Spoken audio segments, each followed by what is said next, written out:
Om Shanti, dear family. Welcome to the Living Yagya. We are in this beautiful series of coming to know about the story of how Baba found our seniors, those beautiful jewels around the world. And we have heard from Ken and from Gayatri. And today we have a very, very special senior with us, our dear Sister Jayanti. She is interviewed by Brother Francis. Actually, she recorded this for us from India, but Francis will be with us today. So we're going to hear her story, and we know she has an amazing story, how Baba won the heart of this very special jewel, her entire family, her time with Brahma Baba, with Mama, with Daddy. It's all just such a precious, precious gift to us. So she's given us her time so that we know the details about how she came to Baba, how she surrendered to Baba, and how Baba made her the jewel that we are seeing in front of the whole world and the Yagya today. So welcome, Jayanti Ben, welcome Brother Francis to this very special space of the Living Yagya for Latin America. Om Shanti. This is the story of how I came to Baba.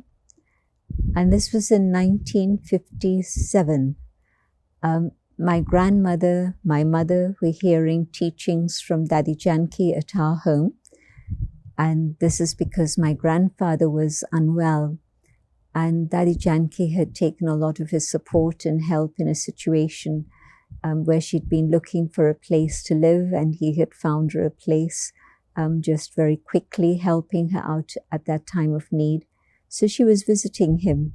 And because my mother and grandmother were listening and they were very interested, she kept coming for a few days. Then my grandfather got well. And then he said to her, "But we still want you to keep coming because we're all very interested." And I would be just playing around. But that was in February 57. And then in March, April, it was summer holidays. And I used to go for children's class at 10:30. And Dadi Janki used to sometimes come and meet us. It was in a garden. And this was in a house that was just behind the center. The center was a tiny little place. And so the best place was for us to meet in the garden. And Dadi would bring us some little bit of food if it was by then 12 o'clock, thinking that by the time the children get home, they'll be very hungry. And later I realized that the food she was giving us was actually the lunch that she had prepared for herself and the other sister. And of course, I didn't know at the time, but everything was so basic, so simple, that they probably didn't have ingredients to cook another meal. And so they would do without. But that was Dadi's generosity of spirit, Dadi Janki. She was in Pune at that time. And then it was really lovely just being with other children and hearing the classes. And then around Diwali time, which would have been October probably, my father had just come back from Africa. And now he was planning to go to London to set up a business there with a partner who had invited him. And Dadi said to my mother, "Why don't you visit Baba in Delhi before you go to London?" And my father anyway wanted to go to Delhi to meet his sister who he hadn't seen for some years. So we went to Delhi, and my mother would go to class every day. Just imagine, Brahma Baba would send Om Prakash Bhai, the one who used to look after transport later on. So he would send him by bus at 5:30 in the morning to be there for 6. And then he would pick up my mother from her home, and then he would take her because it was winter, it was dark, it was cold, and the family wouldn't have let her come on her own. And so he would then take her with him to the center where Baba was staying in Rajuri Garden at that time. And it was a very, very sweet gesture of love and regard that won my father's heart. But also, of course, it meant that she was having class every day, listening to Baba, hearing the Murli from Baba directly. And then one day she said to Baba, "Can I bring the family to visit you?" And Baba knew that my father was a little bit cautious about the whole situation with the Om Mandli, the Brahma Kumaris. He, of course, knew them as Om Mandli from being a child in Sindh. And so Baba said, fine. And myself and the family arrived at Rajuri Garden. And Baba was, of course, very insightful always. So he had Dadi Nurma Shanta meet with us first. And this is because my grandfather was Baba's cousin. And so the families knew each other. So Baba understood that if my father would meet Dadi Nurma Shanta on a family level first, it would make it much easier for my father to relax and feel comfortable. So this is what happened. Meeting Dadi Nurma Shanta, she met him like a brother she hadn't met for many years, which was a fact. And then we went to see Mama. And Mama was beautiful. Mama was radiant, beautiful, young, and just incredibly lovely. And a real mother. And she gave me a little gift, which I treasured for many years afterwards. Just a simple little thing, but I kept it with me for many, many years until it fell apart. And then we went to meet Baba. And Baba was like a wonderful grandfather. Baba tall, very handsome. Baba able to connect with everyone with drishti and give everyone that sense of belonging. And so it was a very sweet meeting in which my father explained what it is he was planning. And Baba said, yes, of course, you go with God's blessings. And so that was a beautiful start for my father's business. But also then, Baba told Dadi Janki afterwards, because she wasn't with us, but whether in a letter or personally, but Dadi would remind me of this often. And Baba had said to Dadi, look after this child, my father, and he's a good soul, but he will come closer through that. And so through the years, when we were in London, every Monday there would be a plonk, and what it was the Murli post. And it was not sealed, so that it was called book post in those days, and it was held together by some very thin string. And so the book post would arrive, the Murlis for the week, and every few weeks we would get a letter from Dadi Janki, in which there would be some classes, and then Dadi's own handwriting in script, the Sindhi script that my mother knew anyway. And Dadi would always remember to send love to my father and the children, me and my brother. And the other sustenance was Brahma Baba sending letters. The thick red pencil that you've heard about, Baba would write in Sindhi, which is from right to left, different to the English alphabet, and the Arabic script, that was the Sindhi script. And Baba's writing was legible only to a few. For most it was not. And so Ishu Dadi would write in beautiful blue ink writing. Her writing was like pearls. And so very, very clear writing. The same, but just in blue ink so that somebody could read that letter. And so that was also a lovely blessing. So through days of childhood, there was the sustenance going on, and then there was a story of the mangoes arriving in 1959 summer by airmail post, a box of mangoes, just imagine. And that was such a beautiful reminder of Baba's love.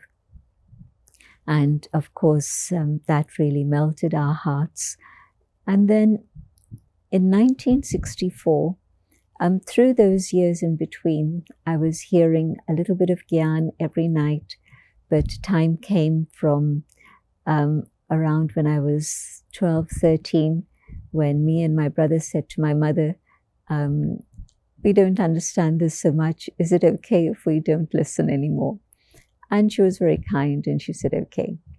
Then we came to India in 1964. We'd been away since December 1957, whilst my father set up his business and did what he needed to do. And then in 64, we came to India. And the poverty in India was horrific. It was quite shocking. But it was at that moment that I think I decided, without consciously articulating it, but it was there deep in my mind, that my life couldn't be for myself. It had to be for some type of service of others. That time, I didn't want to go to Abu. I wasn't interested. But I did want to see Mama, and she was in Bombay.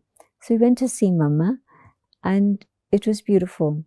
Her face was radiant like the full moon, and no idea that she was ill, until I heard that she was actually on a very high dosage of painkillers, morphine in fact. And at that time, surgery was, of course, not as advanced as it is today, especially at that time in India. And so I understood later that Mama had been very, very unwell. The following year,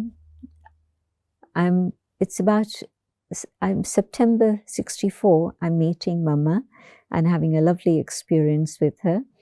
And there was a very sweet scene when my mother said to Mama, Mama, can't you tell her to meditate?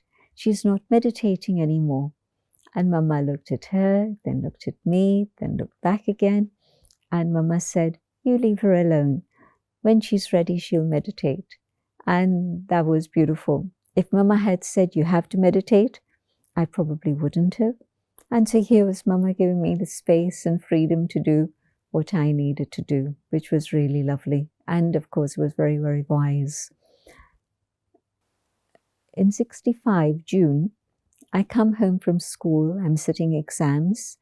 And the next day is my French O-level, the ordinary level, the first step, different matriculation. I think that's what it is. So it was one of 11 subjects. I come home and then needing to prepare for my French paper the next day. But at that time, my mother opens the door and she gives me a telegram.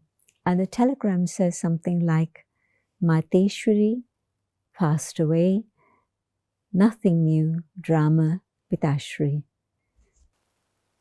And I had tears, my mother had tears, but I was so grateful that I'd had the inspiration to go and visit Mama, the last time I would see her in a physical form. And the next year when we went back to India again, I knew I wanted to see Baba, just in case Baba would fly away like Mama had done. And of course, Mama was already in her 40s and Baba was much, much older. Baba was touching 90, I think, at that time. And so I knew that it was important to go visit. So we come to Abu and Baba is there and welcomes us and takes good care of us.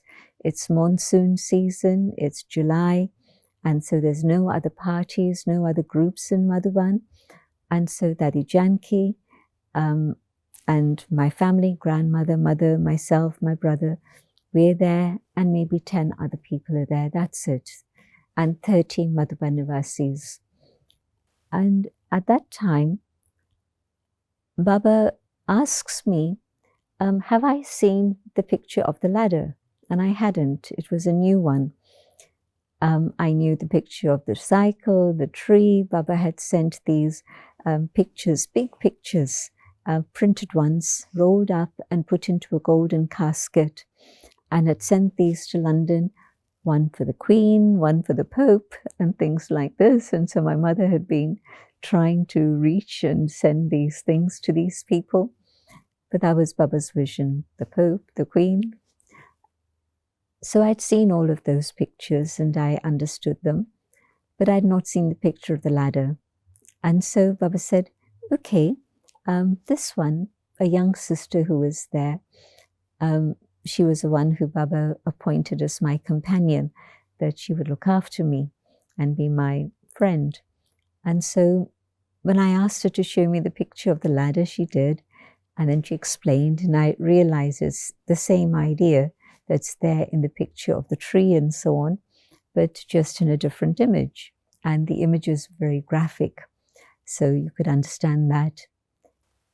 And then what Baba did was to say to the sister Santosh, she's passed away some years ago, but Baba said to her, keep Jayanti with you as your friend in whatever you're doing. And her role in Madhuban at that time, she was about 15, 16, no more than that, but she would cook for Baba. It was very simple cooking for Baba. And it was in that little space where we now have the just outside Baba's room, where it's like a sort of in-between area. And then we come outside where we keep our shoes. Well, in that little space, there was a little tiny room that had been created, which was just a stove, a gas, a paraffin stove, open fire, and a few utensils, very, very basic and simple. So she would make food for Baba and Didi Manmoini. Baba would eat this much, like a bird. By then, Baba was already 90, 91, something like that. And it was very sweet. She would ask me to help her cut the vegetables. How much do you need? Just a little bit. And then we were busy cutting vegetables and chatting about the morning murli. And we suddenly look up, and there's Baba standing in the doorway, watching us and listening to us, waiting for us to be aware of his presence. So I don't know how long he'd been standing there. He was just there. And he was smiling because he could see that the content of our conversation was very jnani. And he just nodded and smiled and went back into his room. And then Baba said, okay, so today you've seen what the picture of the ladder is. I want you to speak this and explain to the class this evening what's happening in that picture of the ladder. And it was interesting because my thought was, well, there's only one or two people in the gathering who speak English, Dada Vishwakishore and Dada Vishwaratan, and that's about it. Maybe Chandras Bhai. And I thought, well, okay, it'll be easy because anyway, if I make a mistake, they won't know, because I was sure that the Dadas probably wouldn't be there in the evening. And so Baba would usually come into class at about 8:30 in the evening. So about 8:15 after dinner, they'd set up this picture on an easel. And Baba had said to whoever, make sure that there's a stick so that she can use to point out, a pointer stick. She can point out things on the picture. And so I was given this stick also. And I go through the whole story, and it's not so difficult. And it's in English because I can't speak Hindi at the time. And then I'm just about finishing when I turn around to look at the audience, and it's about 30 Madhuban Nivasis at that time, not many others. And just by the side where the sisters are, and there's the windows, I realized that Baba was standing there, watching and listening. And so, of course, I became very embarrassed, and I quickly finished whatever I wanted to say and put down the stick and went and sat down. And Baba had known that that was likely to happen. So anyway, Baba came in and Baba said, that was very good, child, very good. And then Baba started the Murli. And then the next morning, in the Murli itself, Baba saying, she's going to be a spiritual leader. She's going to go to London and tell her teachers the things she has learned. She's going to give lectures, and people will ask her the question, where did you get these teachings from? And she'll tell them, the Shiv Baba has come in Brahma Baba, and he's on the mountain in Abu, and he's sharing this knowledge. So it was significant that that was the the language that Baba used at that time, that was what Baba was saying, because I remembered it many years later on, and I'll come back to that story in a minute. And so at that point, Baba just then spoke about this and then carried on talking about various other things in the Murali. And that Murali has been revised within the circle of Muralis. And of course, every time I hear it and read it again, that whole scenario comes in front of my mind. And then at that point, go back to London and you get engaged in school and music and fashion, which is what London was all about at that time. Then in 1967, I come back again. By now, my father's doing well. So first it was a long time before we came back to India. Then it was a couple of years going back in 1966. Then in 1967, we were back again. And at that time, again, I want to go to Abu, so I'm in Abu and it's beautiful. And the experience in Abu is like I'm in another world, the world of heaven. And then when I come down to Abu Road, after we've been in Abu for a few days, then it really feels like I'm back in hell. But once I'm back in Pune and London, Madhuban seems like a dream. The feelings and experiences are just like a dream. So 1967, I go back to London. And then 1968, I come back again. And sorry, I'm getting this wrong. 1967, I go back. And by then I'm in uni. That's right. I'm in uni. And I have an interesting experience. I'm studying pharmacy.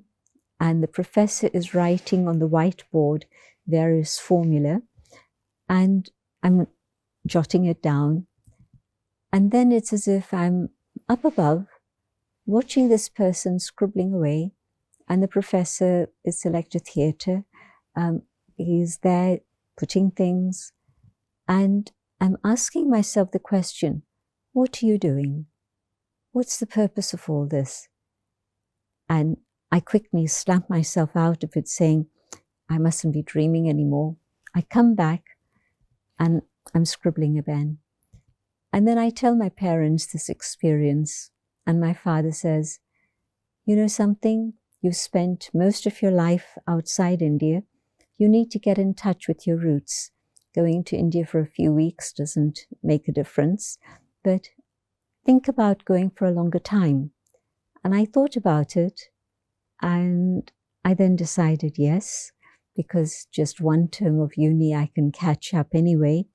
So December, I come to India again, 1967. And the first 3 months is being a tourist, a social butterfly. It's great, I enjoy it. But by the end of March, I'm getting a bit bored. And I'm asking myself the question, but what should I really be doing? How can I use my time well? Is there something I can study in India that can help me? I didn't want to go to uni in India because I'd rather go to London for that, but to learn something that only India can offer. And so next morning, I think about the Brahma Kumaris, and about midday, I go to the center. I have a vague recollection of where it is, and going to the center, Dadi Janki's on her own. It's a tiny little center, but the other sister's out. And so Dadi is happy to see me. I hadn't gone to see her yet, so she's seeing me. She knew I was around for 3 months, but I didn't go, but now I'm here. So she says, do you want to say something or shall I? I said, Dadi, I've come to hear you speak. And so she started, and she could feel the pulse. And what she said was, the conscience has been laden over with many, many influences, friends and society and family and education and media. And so there's a confusion about what is right, what is wrong, and there isn't any clarity. And she had felt what it is I needed to hear. And she spoke about conscience. And I asked, well, how do you get rid of all of these layers? And she said, you have to learn to meditate.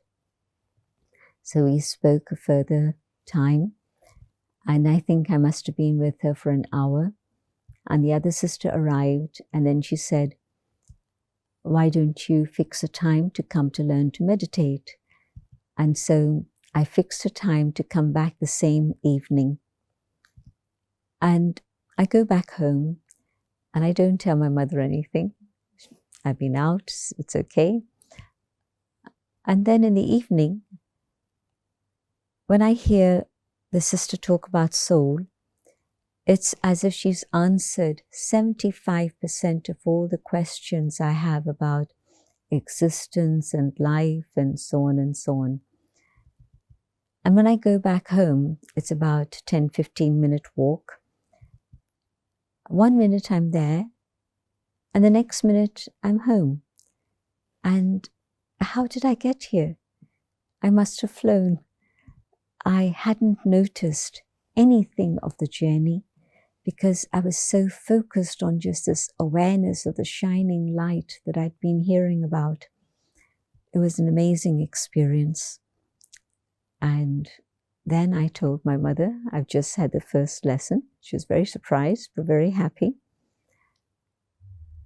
And after a few days' lessons, every lesson was an eye-opener. But after a few days, then Daddy says, you're used to hearing Murlis, why don't you come for the Murli? So I go for the Murli in the morning with my mother, and in the evening I go for the course, and then I'm out with my friends. And so after, even when the lessons are over, I'm still going for morning class and out with my friends in the evening. And so my mother tells Daddy in front of me, she's burning the candle at both ends. Tell her that she has to decide what she wants. And again, Daddy says, leave her alone. She'll decide when she's ready. And then a short while later, I anyway felt I'd had enough of parties and friends. And so I told them, well, I have to wake up early in the morning. I'm going for meditation. And so you won't see me around in the evenings for some time. And when I'm around again, I'll let you know. And so that was fine. You know, friends will chat, and meditation, how long is it going to last? How long is she going to enjoy that? She's going to be back with us soon. That was their attitude. But after a few weeks, to be precise, 6 weeks after I'd started, Daddy Janki said, why don't you go to Mahabaleshwar, where Daddy Kumarka is holding an exhibition? And so we went along, my mother and I. Daddy gave us big boxes of tolis and biscuits made at home and everything that they would need in a place which was like a camp, really, set up for feeding 40 people, just very basic facilities there. So we took all these tolis with us and we landed up there. It was a beautiful experience. Chandruben from San Francisco later, she went there much later, but she and I were both at that time when our mothers were in Gyan and we weren't quite sure what we wanted in our life, and we just started hearing Gyan again properly. So we were very similar in that situation. And Daddy Kumarka would walk with us to the exhibition, which was in the city. We were in a boarding school which was vacant. It was summer holidays, so they'd hired that. And so she would run with us. When it was a slope going downhill, she would catch hold of both her hands and say, let's run. And so we'd run down the hill. Imagine Daddy Kumarka. And she would have been in her 40s at that time. So it was a beautiful experience, because what I saw was they'd taken this town hall in the center of the city where they put up the exhibition. And people would come in and their faces would be ordinary. Within half an hour of understanding the pictures of the exhibition, then they would have such a big smile on their face. It was amazing to see the difference of this understanding. And I began to understand that this is what is service, is the awakening of the soul through Gyan. And Daddy also asked Ramesh Pai to teach me in English. in case there were people who wanted to hear it in English. So, but I had to understand, in many of the pictures I hadn't seen, the detail of Gyan being presented in an image, especially things like the story of the Gita and the sermonize of the Gita, but it was fairly easy to pick up. And so when I came back to Pune, and Dadi asked me, how was it? I said to her, Dadi, I want to have a life of service. I want to dedicate my life for service. And she said, write to Baba. I wrote a letter to Baba, and next morning I go to class and there's a telegram. And the telegram says, child Janak is coming to Abu. Come with her. We can talk personally. Baba wasn't going to reply just like that. Baba wanted to meet me again. Baba knew me anyway. Baba remembered me, but Baba wanted to have that meeting. So some days later, we're off to Abu. And this is the heavy season at that time. Normally I've come in July when it's monsoon and no parties there. But now it was like about 100 people, and Madhban was packed full because there wasn't that much accommodation around. And one morning after we'd arrived, I'm with Baba in the hut. Baba, my mother, myself.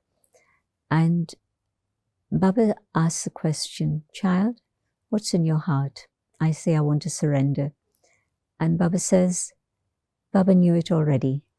And in that scene of the Murali and Baba saying, the child will be a spiritual leader, or that emerged. And at that moment then, of course, sharing with Baba and Baba accepting, and then Baba saying, okay, go back to Pune and settle everything and get a letter of agreement from your father. I just turned 19, and so legally I didn't need anything, but Baba was very aware that it was important. And Baba said, and I was scared that my father wouldn't give such a letter. And Baba said, no, just tell him what you want to do. And I know the child is a good child. He will agree. And so come back to Pune. And it took me a few months to wind up everything, one reason or another reason. And I got that letter from my father. October 68, I'm in Abu again with a few white saris, white clothes in a little suitcase. And I'm meeting Baba again in a hut. And then Baba calls Didi. Didi Man Moini was the manager of the yagya. And so Baba calls her. And she comes and Baba says, you're going to travel in a few days to Jaipur and Delhi. I want you to take this child with you and see wherever it is that's suitable, so that then she settles there and can do service there. And that's what happened.